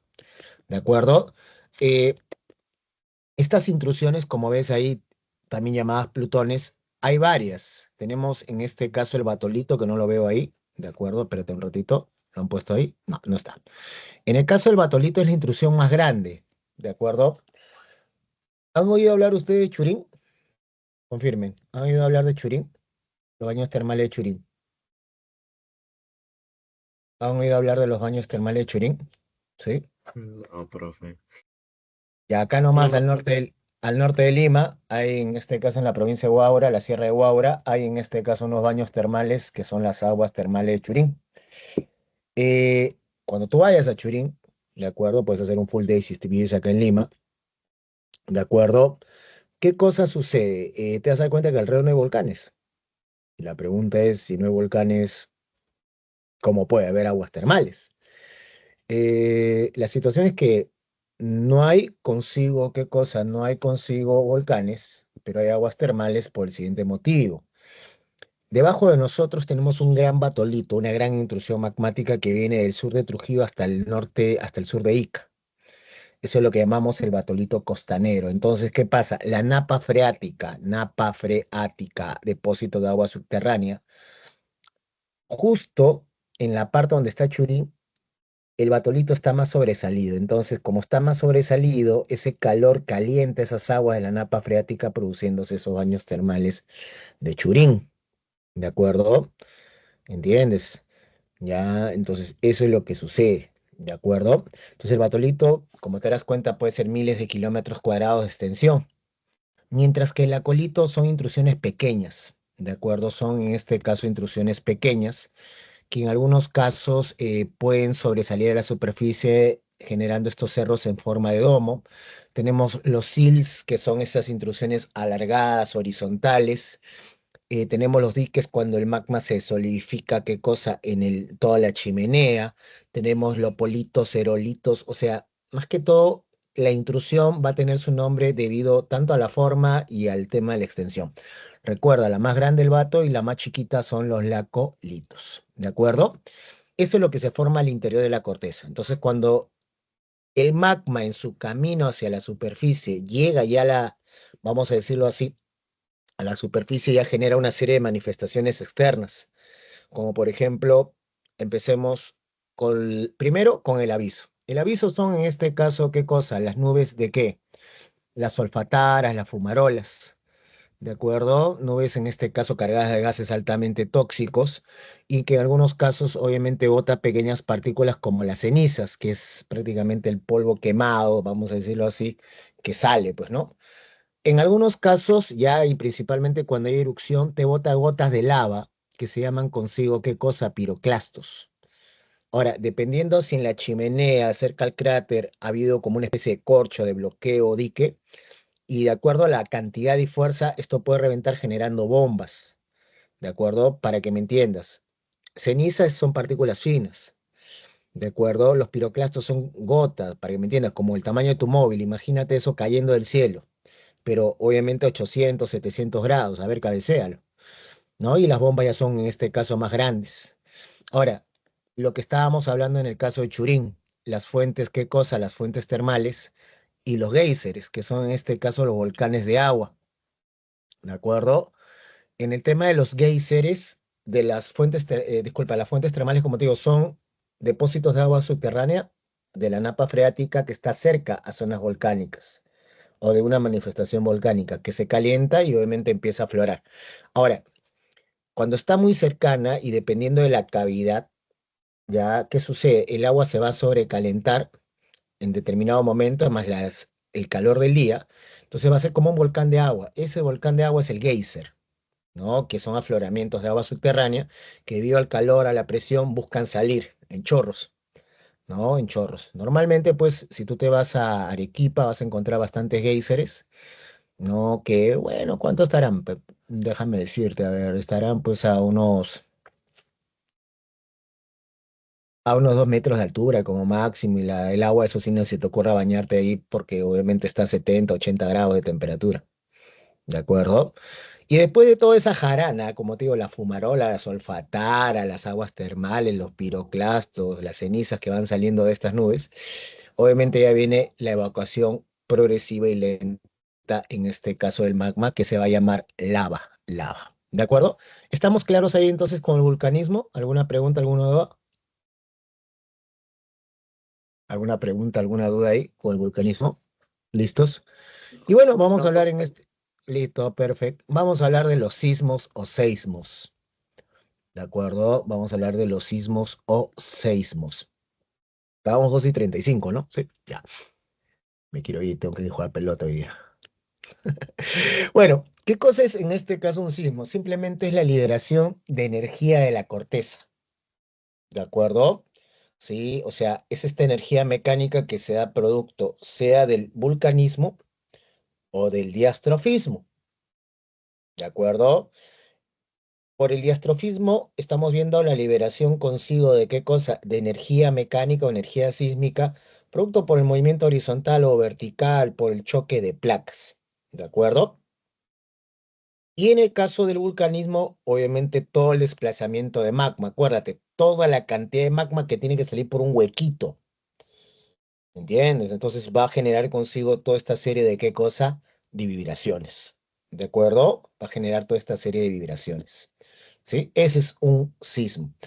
Para que me entiendas, ¿alguien aquí alguna vez ha roto un hueso? Sí, profe. Es horrible, ¿no? Entonces, ¿qué pasa? Cuando se te rompe el hueso, viene el proceso de acomodo, ¿no? Entonces, en ese proceso de acomodo, si no estás anestesiado, prácticamente ves a Judas, a Diablo, a todo el mundo, ¿no? Porque se empieza a qué cosa, a generar bastante dolor, ¿de acuerdo? Se empieza a generar consigo bastante dolor, ¿entiendes? Entonces, imagínate eso en una placa. O sea, ese reacomodo, esa fricción entre los bordes, ¿no? ¿De acuerdo? O, a ver, no sé si vamos a ser un poco más heavy, más cochinos. Imagínate retenerte un gas, ¿no? Cuando te retienes un gas, ¿qué pasa? ¿Te duele o no te duele?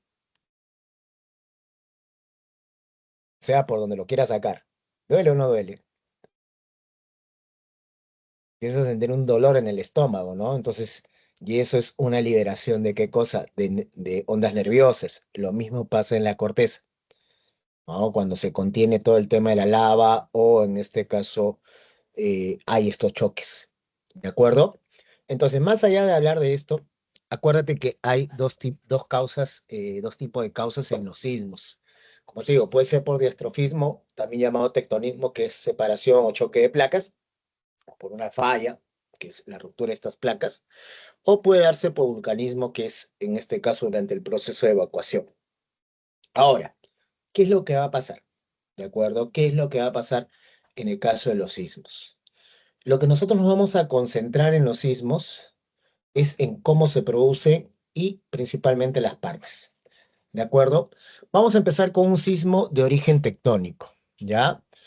Pero antes de pasar al sismo de origen tectónico, por si acaso algunos hablan también que hay sismos artificiales, ¿de acuerdo? Dirás, ¿y cómo es eso un sismo artificial? ¿Cómo te imaginas? ¿Mm? ¿Cómo te imaginas un sismo artificial? ¿Ah? ¿Cómo te imaginas un sismo artificial? ¿Mm? ¿Cómo te imaginas un sismo artificial? Obviamente va a ser generado por el hombre y dirás, ¿y cómo? Bueno, mayormente tiene que ver con las explosiones atómicas, ¿ya? De acuerdo con las explosiones, en este caso atómicas, ¿ya? Entonces, ¿qué pasa? En una explosión atómica se liberan kilotones de energía, Esos kilotones de energía tranquilamente pueden mover a la placa. Y basta que la placa haga así, así nomás, un contacto, ya hay una liberación. ¿Qué cosa? Ya hay una liberación en este caso de qué? De energía, de la corteza. ¿De acuerdo? Y obviamente para algunos dirán que no hay relación, pero para otros sí, ¿no? Entonces, me refiero al año 2006 en el cual obviamente se comenzaron a hacer pruebas nucleares en el atolón de Mururoa en el Pacífico por parte de Francia. Y obviamente tras esas pruebas, ¿qué cosa sucedió?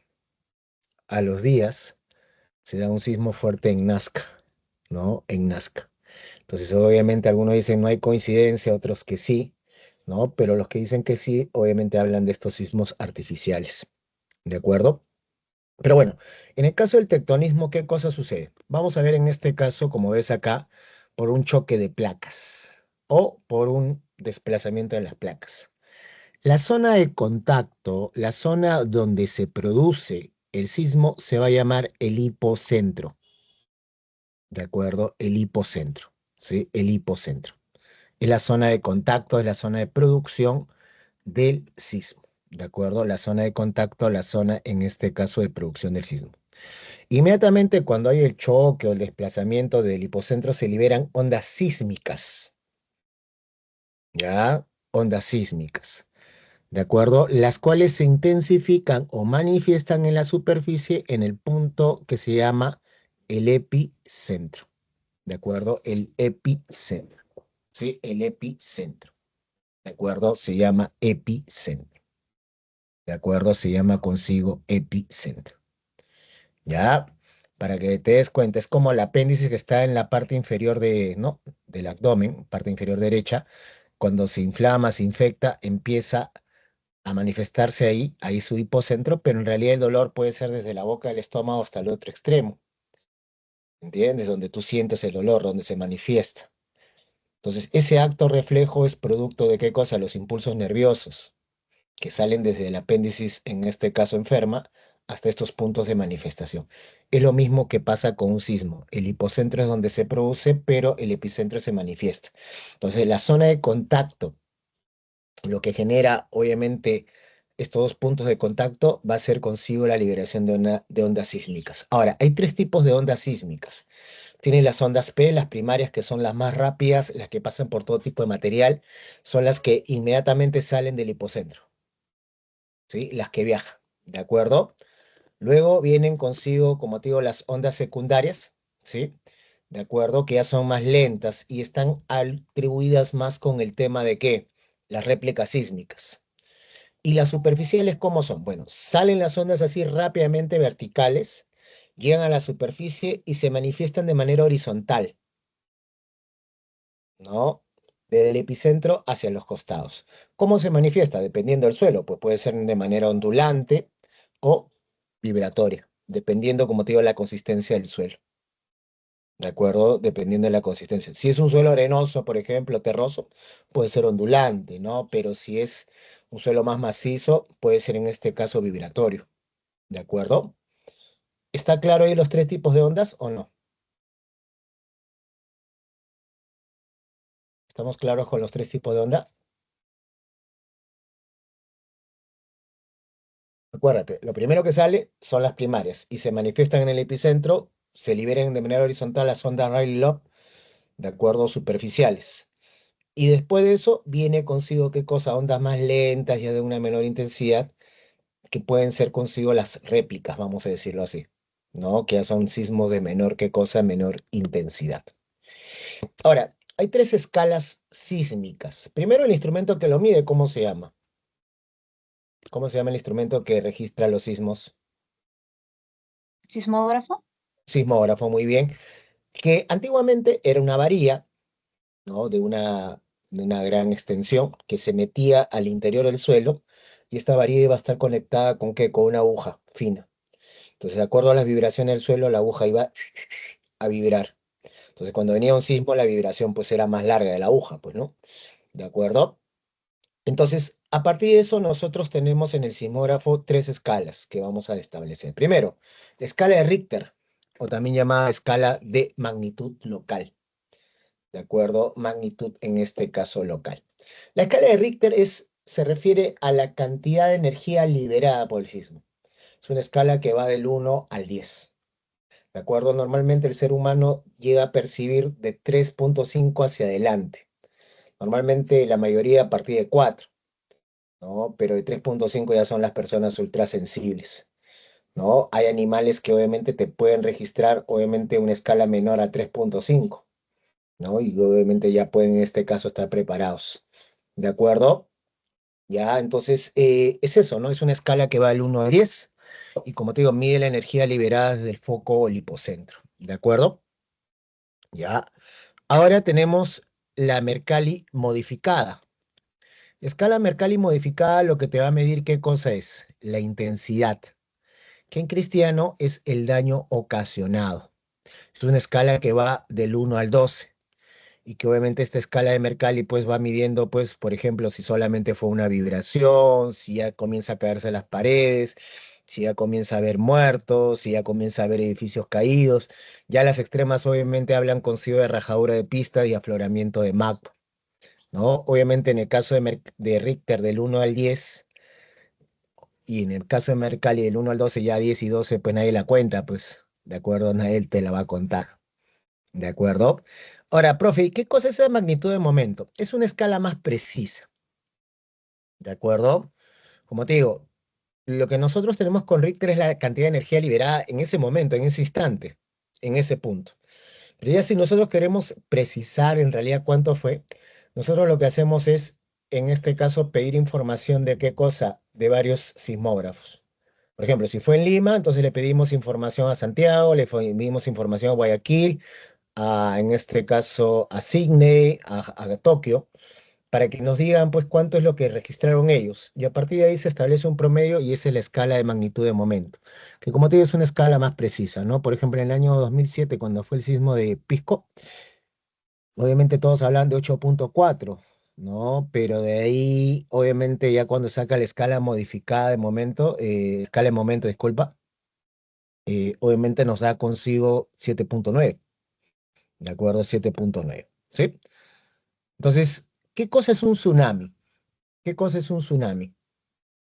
Un tsunami vendría a ser consigo, en este caso, un fenómeno que se manifiesta obviamente en el mar, en el cual después de un movimiento sísmico hay un retroceso del mar para regresar con olas de qué cosa, de gran qué cosa, de gran tamaño, ¿sí? Con olas, en este caso, de gran qué, de gran tamaño, ¿de acuerdo? Ya, entonces, por ejemplo, ahí tenemos la imagen del tsunami de Indonesia, que obviamente el mar retrocedió unos 30 hasta 50 metros, ¿sí? Y de ahí retornó en olas de 15 a 20 metros de altura, ¿no? ¿Entiendes? Entonces, obviamente el daño que se ocasiona a través de este tsunami es más que todo no tanto el golpe que genera la ola, sino es la resaca. O sea, el retroceso, porque ahí, como verás, se arrastra todo lo que se encuentre, en este caso, a su paso. ¿De acuerdo? ¿Sí? Y bueno, en el caso del Perú, recuerda que somos un país altamente sísmico. ¿Por qué? Porque estamos en una zona de subducción, placa de Nazca versus la sudamericana. O sea, la de Nazca golpea a la sudamericana, mejor dicho. Entonces, ¿qué pasa ahí? En el Perú, o justo este mes de octubre, ha pasado, pues, es conocido como el mes de los sismos. Entonces, ¿qué es lo que pasa? El Perú es un país altamente sísmico. Eso hay que tenerlo en cuenta. Y obviamente los últimos sismos que hemos tenido en el Perú, que han sido en este caso muy fuertes, y que obviamente han tenido más un impacto socioeconómico como el de Chimbote en 1970, que fue, vamos a decirlo así, el que tuvo mayor cantidad de muertos, ¿sí? De acuerdo, mayor cantidad de muertos, 67.000 muertos. Pero, ¿qué pasa con este sismo de Ancash o el de Yungay? Lo que sucedió es que se da el terremoto de 7,8 y del Huascarán se desprende consigo un gran bloque de hielo que empieza a hacer una avalancha y termina cayendo sobre la ciudad de Yungay y obviamente generando esa gran cantidad de qué cosa de muertos, heridos y desaparecidos. ¿De acuerdo? Ahora, recientemente en el año 2007 tuvimos el sismo de qué cosa de Pisco, que obviamente tuvo una escala 7,9, ¿de acuerdo? Y que obviamente no tuvo la misma cantidad de muertos, vamos a decir, ni parecido a lo de Chimbote, fueron 597 muertos exactamente, pero obviamente lo que vamos a ver ahí es más el tema del daño, ¿no? Estamos hablando de 91.240 viviendas destruidas, ¿no? Y obviamente el tema de la recuperación, ¿de acuerdo? Eso es obviamente lo que tenemos. Y así, obviamente Arequipa, Moquegua, el sur de Ica son zonas altamente sísmicas, que ya más adelante vamos a saber por qué. ¿De acuerdo? Pero que obviamente nos permiten, y Lima también es, en este caso, los especialistas predicen que puede haber un sismo de alta intensidad, obviamente en los próximos años, ya que Lima hasta ahorita sigue en un silencio sísmico, ¿no? ¿Qué cosa es un silencio sísmico? O sea, hay una frecuencia en la ocurrencia de sismos, ¿no? Entonces, obviamente en Lima se tiene pronosticado un sismo de 8.5 grados. ¿De acuerdo? 8.5 grados, ¿de acuerdo? 8.5 grados. Pero ¿qué cosa va a suceder consigo, chicos? ¿Qué cosa va a suceder? Obviamente conviene que haya pequeños sismos para que así se libere, en este caso, la tensión, ¿de acuerdo? El problema de Lima es que Lima creció desordenadamente, desbordadamente, hay mucha informalidad en el tema de construcciones, entonces obviamente se habla o se estima que obviamente este sismo, si se llega a dar de 8.5 hacia adelante, nos traería consigo 50.000 muertos, mínimo, ¿de acuerdo?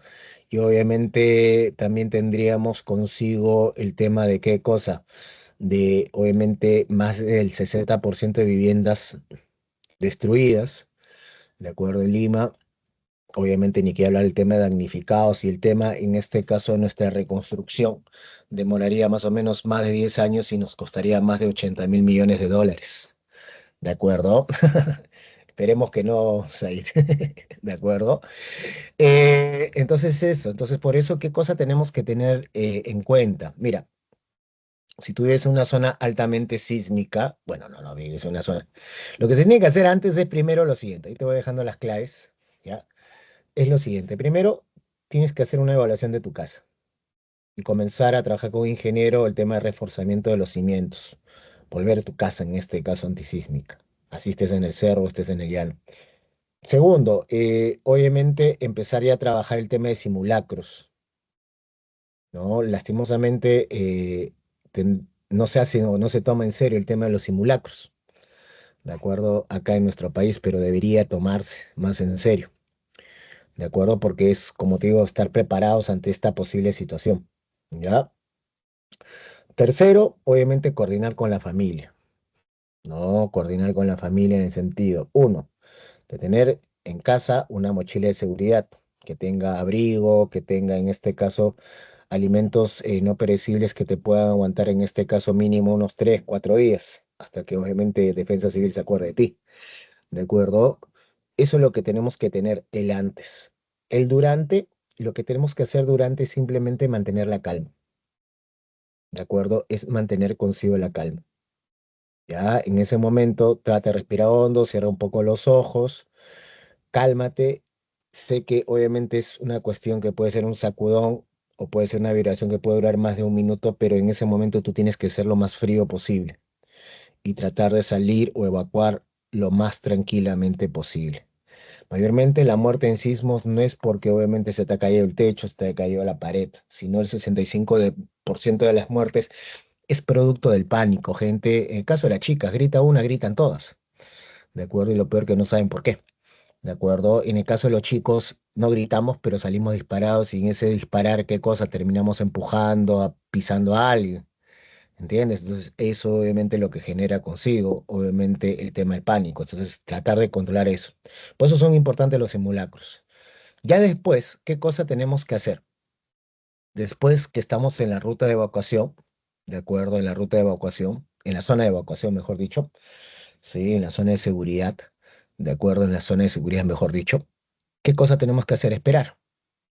Esperar entre unas 2, 2 horas y media, obviamente, a ver qué pasa, ¿de acuerdo? A ver en este caso qué pasa.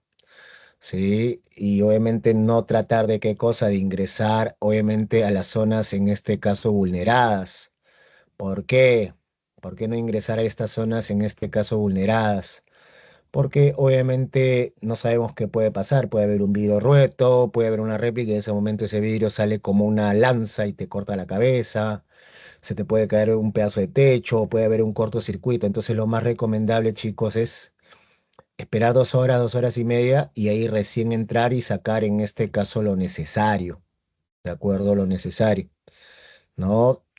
Obviamente que alguien mayor haga una evaluación consigo, en este caso de los daños ocasionados. Durante esas 2 horas, en la zona de seguridad, trata de asistir, ayudar, obviamente a heridos, calma a las personas que están en este caso en los ataques de pánico. Eh, si estás en otro lado, cuando te comuniques, hazlo llamando no llames por teléfono, ¿de acuerdo? Porque en ese momento las líneas están congestionadas, hazlo por mensaje de texto, ¿sí? ¿De acuerdo? Ya o que obviamente lastimosamente las líneas se congestionan porque hay personas imbéciles, ¿de acuerdo? Que obviamente llaman y solamente para perder el tiempo, o el sentido de temblor, el terremoto, y hablan estupideces. Entonces eso congestiona las líneas. Entonces mejor un mensajón de texto para ver cuál es la situación de ese familiar. ¿De acuerdo? Obviamente rezar, ¿de acuerdo? Rezar si quieres, si crees. ¿De acuerdo? Y como te digo, estar esperando nada más, ¿no? Estar esperando qué cosa suceda. Ya después de eso, ya te reúnes con la familia y obviamente esperar que Defensa Civil se acuerde de nosotros para el tema de la reconstrucción. ¿De acuerdo? Eso es lo que tienes que hacer en una manera resumida antes, durante y después de qué cosa, de un sismo. Chicos, ahí entonces tenemos consigo, obviamente, las claves. ¿Hasta hay alguna pregunta? ¿Hasta hay alguna duda? ¿No hay preguntas, no hay dudas, chicos? ¿Alguna pregunta, alguna duda? ¿Alguna pregunta, alguna? Para mí está bien, profe, ¿se entendió? Todo claro entonces, ¿sí? Sí, evita llamar a tu ex. No, ya fue, ya, échale tierrita, ¿ya? Sí, me ha pasado varias veces. El problema es que tenía que hacer varias llamadas. Pero bueno, todo está claro, ¿no? Sí, todo está claro, ¿no? Así que más concentrado en la familia que otra cosa. ¿Alguna pregunta? Así es. Cuida tu vida mejor, querido Said. Bueno, chicos, terminamos esto y nos vamos así. Que ustedes me hacen reír, caramba. ¿Por qué? Porque son así, crueles. Y vamos a Cívica y hoy día, mira, eh, hoy día vamos a terminar Cívica. Es al toque nada más, ¿ya? Esto es... Ya, acá está. Sí, a ver el PPT de Cívica, a ver chicos, confirmen. Sí, a ver el PPT de Sí, Cívica. profe, sí. Sí, listo, ya. Hoy día nos toca hablar, en este caso, mira, hemos hablado de derechos humanos. ¿No? Hemos visto, obviamente, los mecanismos de protección de los derechos. Bueno, hemos visto la Declaración Universal de los Derechos Humanos a nivel global, a nivel de Perú, obviamente la Constitución, y dentro de la Constitución los mecanismos de protección de los derechos humanos. Ahora vamos a verlo en el contexto internacional, ¿de acuerdo? En el contexto internacional. ¿Qué quiere decir? Vamos a hablar de las instancias suprainternacionales, ¿de acuerdo? Ya la semana pasada nosotros hablábamos consigo de quién, de la Declaración Universal de los Derechos del Niño y del Adolescente, una declaración firmada en 1989 que contempla que toda persona de menor de 18 años es niño, ¿de acuerdo? Es un niño, y en el cual esta declaración lo que se compromete es al bienestar del niño, ¿de acuerdo? Al bienestar y desarrollo. Por eso aquí hay 4 principios. Obviamente garantizar su desarrollo y bienestar, el otro era el tema de la participación, la no discriminación por ser niño y garantizar todo lo que es salud y educación para su desarrollo del niño, ¿de acuerdo? Sí, y considerar, como te digo, sus opiniones, ¿de acuerdo? Sí, considerar en este caso sus opiniones, ¿ya? Entonces, esta es una herramienta de protección de derechos que forma parte de todo un pack, vamos a decirlo así, de herramientas. Dentro de esto vamos a hablar de la famosa Declaración de los Derechos Universal, la Declaración Universal de los Derechos Humanos, que fue firmada el 10 de diciembre de 1948 en París, impulsada, ahí tú vas a ver consigo la imagen, ¿de acuerdo? De Eleanor Roosevelt, ¿sí? La esposa del expresidente Franklin Delano Roosevelt, y en el cual constaba de 30 artículos, ¿de acuerdo? De 30, en este caso, artículos, que los vamos a clasificar de la siguiente manera, ¿no? Obviamente los artículos que son los derechos del individuo, los derechos civiles y políticos, las libertades políticas, los derechos económicos sociales, ¿no? ¿De acuerdo? Que obviamente el resto son la base, pues, de los derechos y su estructura. ¿De acuerdo? ¿Qué es lo que pasa? En 1973 hay convenciones que a esta declaración de 30 le adhiere consigo, ¿qué cosa? Todo lo que son derechos civiles y políticos, que tiene que ver con el tema de participación, el de elegir a las autoridades, ¿no? El derecho que todos nacemos libres e iguales, y los derechos económicos, sociales, culturales que obviamente van a hacer consigo, ¿qué cosa? Derecho al trabajo, la educación, y en el cual ya son más específicos estas convenciones, ¿de acuerdo? Entonces, ahí lo tienes bien, entonces proclamada en 1948 por la Asamblea de las Naciones Unidas, y que obviamente son los derechos tanto económicos, sociales, culturales, civiles y políticos que debe gozar toda persona, ¿sí?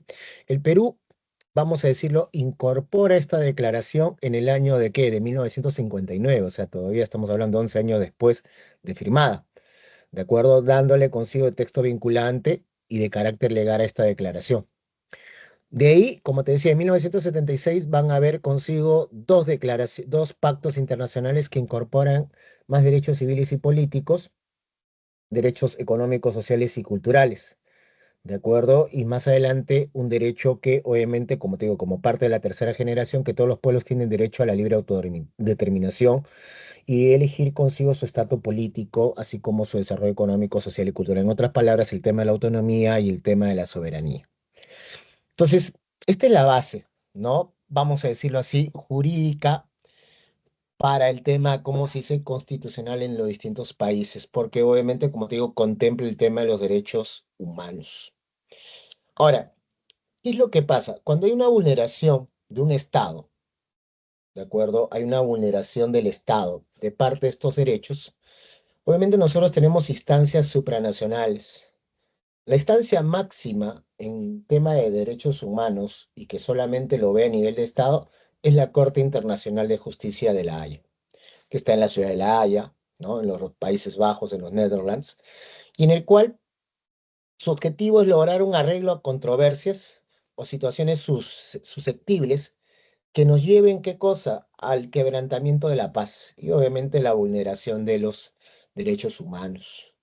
Por eso, como te decía, es el órgano judicial principal de las Naciones Unidas y es, en este caso, la encargada, conforme al derecho internacional, de poder, en este caso, resolver controversias entre estados y emitir consigo opiniones consultivas en cuanto a cuestiones jurídicas que se tenga, de acuerdo, que se tenga en materia de Estado, ¿no?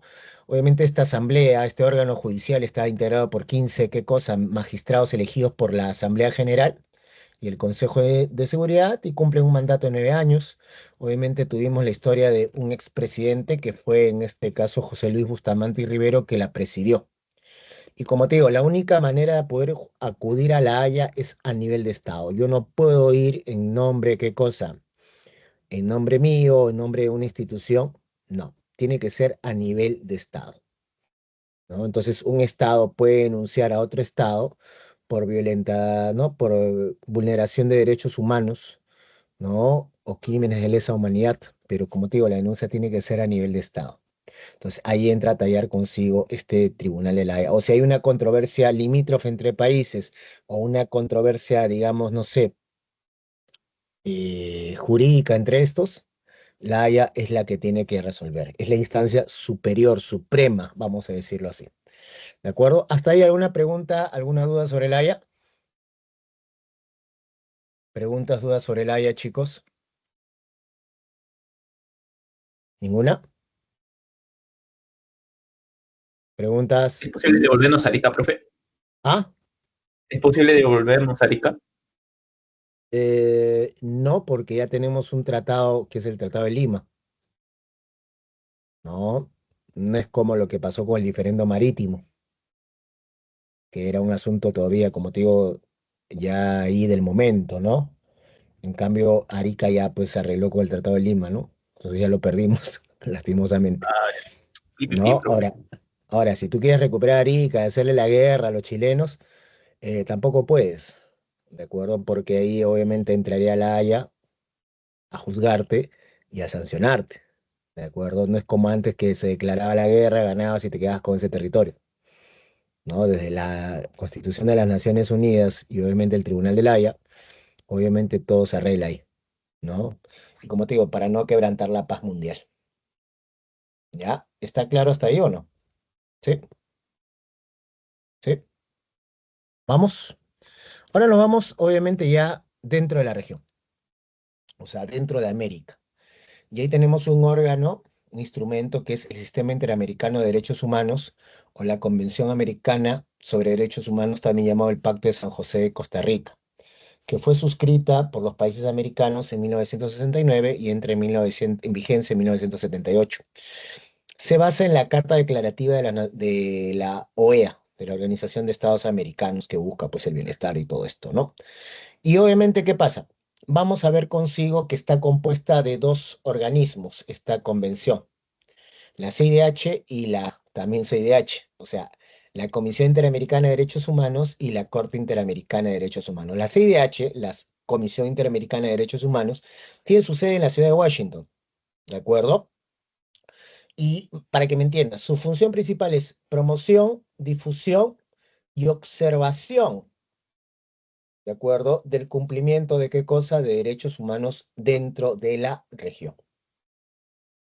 Entonces, obviamente la comisión se pasea por toda América, yendo de país en país, americano obviamente, promoviendo cuáles son los derechos, hay que defenderlos, ¿no? Y en el caso de que vea una situación consigo, digamos así, de vulneración, de acuerdo de estos derechos, obviamente emitir los informes consigo correspondientes, exhortando obviamente al país, obviamente al cumplimiento de estos.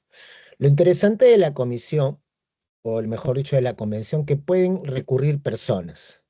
Entonces, la primera instancia que recurre una persona en el cual tú consideres que en tu país se te está vulnerando tus derechos humanos, ¿de acuerdo? La primera instancia es la comisión. La comisión, ¿qué hará? A partir de esa denuncia que tú le estás haciendo al Estado por vulneración de tus derechos, ellos, ¿qué cosa? Analizarán el caso, enviarán quizás una misión de observación para ver qué es lo que está sucediendo, ¿de acuerdo? Y a partir de ese informe, lo que van a hacer es pasarlo a la corte o simplemente, obviamente, eh, informar al país que está en este caso afectando. ¿De acuerdo? Ya cuando obviamente el informe o la denuncia pasa a la corte, ya la Corte Interamericana que tiene su sede en la ciudad de San José de Costa Rica, lo que va a hacer es examinar, juzgar y sancionar al país que en este caso está vulnerando. ¿De acuerdo? Entonces, ahí el fallo de la Corte es definitivo y es inapelable. ¿De acuerdo? Es definitivo e inapelable. ¿Qué es lo que pasa con la Corte y la Comisión, con todo el sistema interamericano? Ahorita hay controversias con ellos en el sentido de que se habla de que es un órgano que ya está politizado. ¿De acuerdo? Que está politizado y en el cual las decisiones que toma tanto la Comisión como la Corte no son, como te digo, totalmente imparciales. ¿No? Entonces, obviamente, puede ser un país que no esté alineado a su línea política, digamos así. Con él sí lo juzga, lo sanciona, lo critica, hace todo lo que quiera, pero los que están en su línea, calladito se queda, ¿no? Entonces, ese es ahorita el problema, ¿no? Entonces, ¿qué es lo que pasa? Muchos se preguntan por qué no podemos aplicar la pena de muerte, ¿no? A los extorsionadores, a los choros. Es por eso, porque estamos en este caso en la Corte, en la Comisión, en la Convención Interamericana de Derechos Humanos. Y aunque no creas, ese choro tiene derechos humanos, es un ser humano. Así de simple. ¿De acuerdo? Por eso que ahorita se está viendo el tema del retiro, ¿no? ¿No? Si es en este caso apropiado estar ahí, ¿no? Entonces, en lo positivo, si no hubiera todo este tema, como te digo, de alineamiento político que tiene la comisión, la convención, bacán, porque obviamente es un instrumento de garantía hacia afuera, diciendo, oye, acá sí se cumplen derechos humanos. Lo malo es que, como te digo, para unos sí, para otros no, y eso no debe ser así, ¿de acuerdo? Muy bien, ¿está claro ahí con la comisión, la convención al toque? Confirmen, ¿estamos Sí, claros? Sí, Sí, claro. listo. Vamos a la Carta Democrática Interamericana. Dime, Minaya, al toque. ¿Me ibas a decir algo? Angeli, Rosa, ¿me ibas a decir algo? Si no, baja tu mano. Ya, muy bien. En el caso de la Carta Democrática Interamericana, es un documento que se firma en septiembre del año 2001, justo el día de la caída de las Torres Gemelas, en Lima, ¿de acuerdo? En el cual es un documento exhortativo más que todo, ¿no? Es un mecanismo que lo que busca es que los países que están dentro de esta Carta Democrática Interamericana, obviamente se dediquen a promover, a difundir y denunciar casos de vulneración de la democracia. Entonces, en lo político es un compromiso, en este caso, para los gobernantes de cada país, para, obviamente, permanecer en la democracia, ¿no? En lo sociológico demanda a los pueblos, en este caso por el derecho a la democracia, es una herramienta, obviamente, al igual que el histórico, que obviamente se basa en la Carta Fundacional de las Naciones, de la OEA, disculpa, de la OEA. Entonces, es un documento más que todo exhortativo. Entonces, si un país está vulnerando, obviamente, el tema de la democracia, inmediatamente se saca la Carta Democrática y se exhorta a ese país, obviamente, a cumplir los valores democráticos, ¿no? Entonces, es un documento exhortativo. En caso que no quieras, ya pasamos a la corte o pasamos en este caso a la Haya. ¿Sí? Y bueno, dentro de nuestro país, ¿qué pasa? Obviamente el encargado de la protección de los derechos humanos es el Estado a través de la Constitución, pero se constituyen consigo, ¿qué cosa? Toda una serie de organismos de la sociedad civil, también llamados organizaciones no gubernamentales, que con ánimos de apoyar, obviamente, a la población y sin ánimos de fines de lucro, obviamente lo que deciden es apoyar al Estado y a la promoción y difusión de los derechos humanos. Todos están agrupados, todas estas ONGs están agrupados a través de la Coordinadora Nacional de Derechos Humanos, que agrupa 82 organizaciones. Tenemos a PRODE, tenemos en este caso Amnistía Internacional, la sección peruana, el Instituto Peruano de Educación y en Derechos Humanos, la Asociación ASONET, que es la Asociación Afrodescendiente de Defensa de Derechos de Promoción de los Derechos Humanos, obviamente de los afrodescendientes, Manuela Ramos para el tema, en este caso, mujer, ¿no? Y el famoso IDL, el Instituto de Defensa Legal, ¿de acuerdo? Que como te digo, son organismos no gubernamentales sin ánimos de lucro que obviamente están, obviamente, promoviendo y difundiendo los derechos humanos en en el Perú. Apoyan en este caso al Estado. Entonces tú puedes recurrir a ellos en caso de que obviamente sientas vulnerado tus derechos humanos. Chicos, ahí les dejo las claves. No hay ninguna pregunta, ninguna duda hasta ahí. Confirmen. Preguntas, dudas, curiosidades. ¿Ninguna? Todo claro. Listo. Nos estamos viendo entonces la Profesor, próxima. Dime, ¿por qué Estados Unidos sí puede tener pena de muerte? porque ellos no están suscritos a la convención. Así de simple. Ya, gracias, profesor. Ujú. A ver, ¿alguien más? ¿Nadie más? ¿No hay preguntas? Entonces nos estamos viendo la próxima semana a la misma hora en el mismo canal. Cuídense, chicos. Pásenlo bonito. Estudien. Opa.